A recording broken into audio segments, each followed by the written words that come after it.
Om Sai Ram. Welcome to बंदे हैं हम साईं के। देखिए ऑलरेडी शाम के 7 बजे एक एक्सपीरियंस शेयर हो गया था चैनल पर।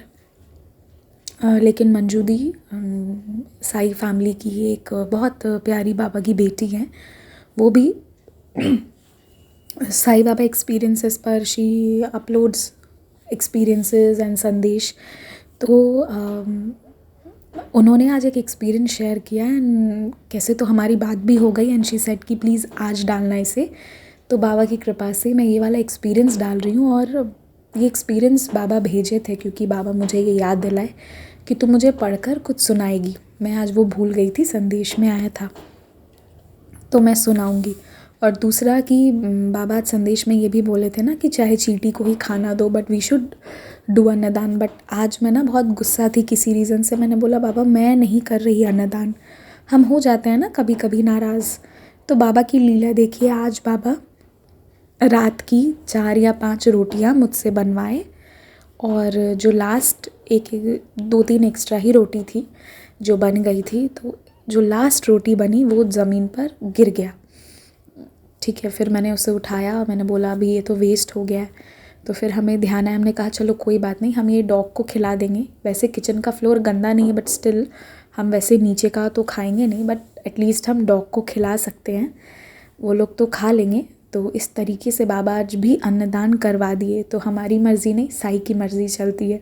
मैं नाराज़ थी थोड़ा, इसलिए मैंने कहा था मैं नहीं कर रही। अच्छा बाबा अभी कुछ रीज़न्स हैं। तो बाबा आज मुझसे अन्नदान करवा दिए। और वाकई में मैं हमेशा कहती हूँ कि चाहे कुछ अच्छा हो रहा होता है या गलत, मैं अपने लिए हमेशा कहती हूँ जैसी बाबा की मर्ज़ी। तो सच में बाबा अपने मन का करा लेते। तो मेरा ये छोटा सा अनुभव था कि बाबा आज भी गुरुवार का दिन है तो अन्नदान के लिए निकलवा ही लिए। अब मंजू दी का एक्सपीरियंस सुनिए आप लोग। और मैं उनका चैनल का लिंक भी शेयर कर रही हूँ, आप लोग वहाँ भी ज़रूर विज़िट कीजिएगा। She is very nice, very genuine. जय साई राम। ओम साई राम। मैं मंजू और आज मैं सोयशी जी के बंदे हैं हम साई के चैनल की तरफ से अपना एक छोटा सा एक्सपीरियंस कहिए या जो भी मैं शेयर करना चाहती हूँ। बाबा की कृपा। आज 1-2 दिन से क्या था ना, मुझे बार बार ऐसे लग रहा था कि मतलब मैं जितना बाबा के बारे में नाम जप या स्मरण करती रहती थी ना, तो 1-2 दिन से वो नहीं हो पा रहा था। कैसे हम इंसान होते हैं ना कि कभी कभी मोह माया में वापस पड़ जाते हैं अपने घर गृहस्थी के चक्कर में। ऐसे नहीं कि हम बाबा को भूल जाते हैं, पर कभी कभी बहुत ज़्यादा नाम स्मरण होता है और कभी कभी बिल्कुल नहीं होता। तो हमें लगता है कहीं अरे कहीं हम बाबा से दूर तो नहीं जा रहे, या बाबा हमें अपने से दूर तो नहीं कर रहे। तो मैं बहुत ऐसे मतलब मन में ये चलता जा रहा था 2-3 दिन से। और सच कहूँ तो मैं कभी कभी रो भी पड़ती थी बाबा के सामने कि बाबा आप क्यों ऐसे कर रहे हो, मैं क्यों आपके बारे में नहीं सोच के आपका नाम स्मरण ज़्यादा नहीं कर पा रही हूँ आजकल। तो और 3-4 दिन पहले ही मेरा जो डेली का पारायण था उसका मैंने पूरी साई सचरित्र पढ़ ली थी। तो मैंने सोचा था कि I think on Sunday last day था। तो मैंने बाबा से कहा था कि बाबा अभी मैं डायरेक्टली थर्सडे से दोबारा शुरू करूँगी पारायण करना डेली का, जो मैं करती हूँ 1 चैप्टर। तो फिर आज महापारायण के चैप्टर्स का नंबर ना मैंने पढ़ा नहीं था सुबह से कि कौन से चैप्टर नंबर्स पढ़ने हैं। तो अभी मैं अराउंड 6:30 बैठी पढ़ने। तो मैंने मोबाइल पे चेक किया कि कौन सा पढ़ना है चैप्टर्स। मैंने देखा चैप्टर नंबर 31-32 था। बट बाबा की लीला देखिए क्या हुआ, जब मैं पढ़ने बैठी तो मैं चैप्टर नंबर 30 पढ़ने बैठ गई। पता नहीं, मुझे लगा कि शायद चैप्टर नंबर 30 था और मैं पूरा चैप्टर पढ़ ली। और फिर 30 पढ़ने के बाद मुझे लगा कि मैं दोबारा से चेक करती हूँ कौन सा चैप्टर नंबर था। तो मैं देखती हूँ कि चैप्टर नंबर 31 और 32 था। तो फिर मैं मन में एकदम मुस्काई और मैंने बोला बाबा ये आप ही की लीला थी। क्योंकि एक तो मेरे मन में चल रहा था कि आज थर्सडे में बहुत थकी हुई हूँ, मतलब आज मेरी तबीयत ठीक नहीं लग रही है मुझे। तो मैं बाबा से कह रही थी कि बाबा आज से नहीं शुरू करूँ क्या, चैप्टर नंबर 1 से कोई भी एक चैप्टर पढ़ लूँगी। बट फिर क्या है ना, अगले 1-2 दिन कर पाऊँ नहीं कर पाऊँ पता नहीं, तबीयत ठीक नहीं लग रही है इसीलिए। तो आज कोई भी एक चैप्टर कर लूँगी, कोई भी जो आपकी इच्छा हो, लाइक बुक खोल के जो चैप्टर मिले वो पढ़ लूँगी।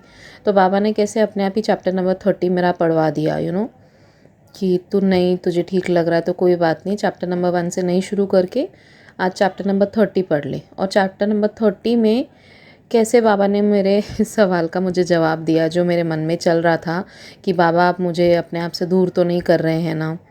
तो उसमें इतने सुंदर 2 वाक्य पढ़े जो पढ़ के मैं एकदम और भावुक हो गई कि बाबा कितना अच्छे से हमें जवाब देते हैं।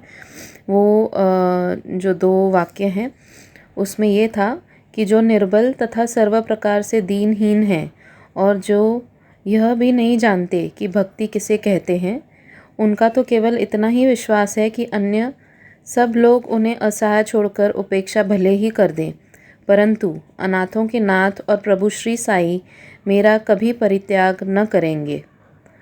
तो बाबा ने किस तरह से मुझे बताया कि चाहे कुछ भी हो जाए मैं तुम्हें नहीं छोड़ूंगा।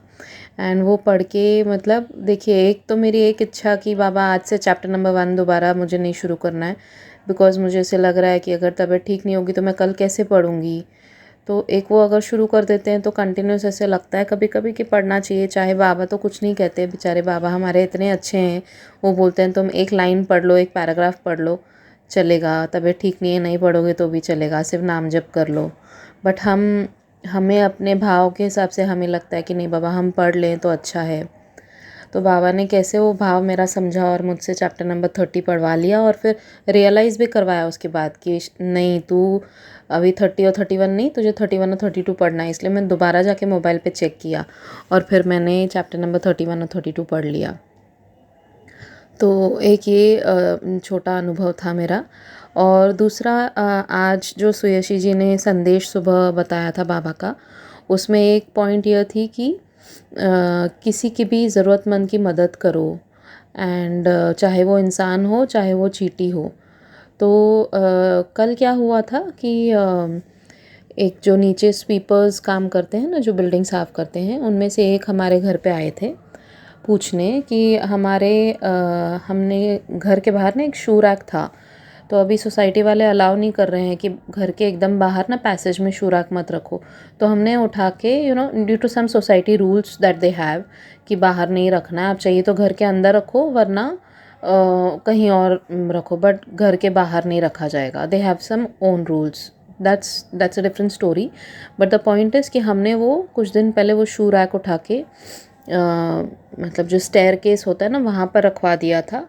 एंड हम किसी को देना चाह रहे थे कि ठीक है हम घर के अंदर नहीं रख सकते क्योंकि जगह नहीं है घर के अंदर रखने के लिए, तो हमने सोचा चलो दे ही देते हैं। शूज़ हमने अंदर शिफ्ट कर लिए अपने जगह बना के, बट वो शू रैक काफ़ी बड़ा था, तो वी सेड कि we can't keep it in the house, so let's give it to someone. तो अभी हमने सोचा नहीं था किसको देना है, हमने सिर्फ रख दिया था बाहर वो स्टेयर केस के वहाँ पर, ताकि सोसाइटी ऑब्जेक्ट ना करे कि वो नहीं तो फ़ाइन लगाने वाले थे कि जिनके घर के एकदम बाहर रखा हुआ है पैसेज में तो हम फ़ाइन लगाएंगे। तो हमने उठा के स्टेयर केस के वहाँ रखवा दिया था। तो वो जो स्वीपर थे वो कल आए थे हमारे घर पे, तब मेरे हस्बैंड नहीं थे घर पे। तो मैंने उनसे कहा था कि मैं कल पूछ के बताऊँगी आपको, क्योंकि वो पूछ रहे थे अगर आप लोग को नहीं चाहिए तो मैं लेकर जाऊँ क्या। तो मैंने बोला कि मैं अपने हस्बैंड से पूछ के बताऊंगी। तो आज बाबा की लीला ऐसी कि मैं खड़ी थी बालकनी में, कपड़े सूखने डाल रही थी, तो वो मुझे नीचे दिखे, वरना मुझे याद भी नहीं आता था। वो एकदम मुझे नीचे दिखे और वो हमारी तरफ ही देख रहे थे, लेकिन एक्चुअली मुझे नहीं बोल रहे थे, वो किसी और से, हमारे ऊपर वाले घर पे कोई था वहाँ पर, उनसे बात कर रहे थे। तो अचानक से मुझे याद आ गया कि अरे वो तो कल आए थे ये बंदे और ये पूछ रहे थे कि मैं शू रैक लेकर जाऊँ क्या। तो फिर मैंने अपने हस्बैंड को पूछा, आज वो घर पे थे, तो वो बोले कि हाँ बिल्कुल बोल दो उन्हें कि लेकर जाएं, वैसे भी रखा हुआ है, किसी को देना ही है हमें, तो इन्हें जिनको ज़रूरत है उनको दे देते हैं।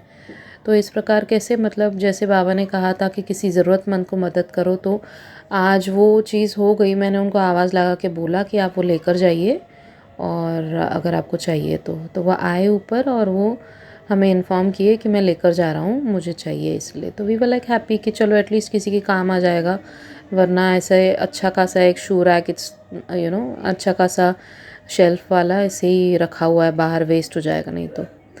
एंड देन ये एक चीज़ हुई। एंड सेकंड पॉइंट ये था कि बाबा ने आज बोला कि कोई भी 2 वाक्य या दोहा या जो भी तुम्हें अच्छा लगता है मुझे सुनाना। तो ये चीज़ आज सुबह-सुबह मैं उठी थी आज 5:30 बजे। तो फिर बाबा का ही संदेश ये वाला सुना जो सुयशी जी ने बताया था।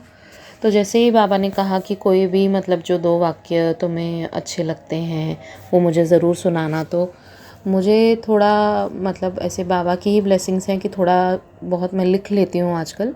तो फिर मैंने बोला बाबा आपको आज सुनना है तो चलिए मैं आपके लिए कुछ लिखती हूँ। तो मैं आप सभी के साथ वो शेयर करना चाहती हूँ कि मैंने क्या लिखा है बाबा के लिए। कि आई जस्ट स्टार्टेड, थोड़ा इंग्लिश में है और फिर बाद में हिंदी में भी लाइंस मैंने लिखी हैं। तो with बाबा's blessing I'm just sharing it with all of you. It is written in Sai Satcharitra, the path of devotion is not easy. You have to give a lot of test and come closer to God. In this Kalyug, Bhakti Marg is the only path which will bring us closer to Sai. And what does Sai want from us in return? It's just love and faith in Him, chanting His name, believing that He is always with us as our strength. We are His children, so each one of us has the strength to bear anything in life and to pass all the challenges that life is throwing on us. And then we get closer to Baba. Baba has always promised that in your house there will never be any insufficiency of food or clothes. So even if we are facing hard times, but if we are holding on to Baba, He will never let us fail. We will rise as per His timing because His timings are perfect timings for us. So believe in Him. Faith and patience, that is Shraddha and Saburi, makes everything possible when we chant Sai Sai. And then मैंने कुछ हिंदी में भी lines लिखी हैं बाबा की blessing से, तो वो भी आप लोगों के साथ शेयर करना चाहूँगी। साईं हम सबके हैं पालन करता, साईं हम सबके हैं दुख हरता, साईं साईं नाम मैं हूँ जपती, बाबा की रहमत में सदा हूँ रहती।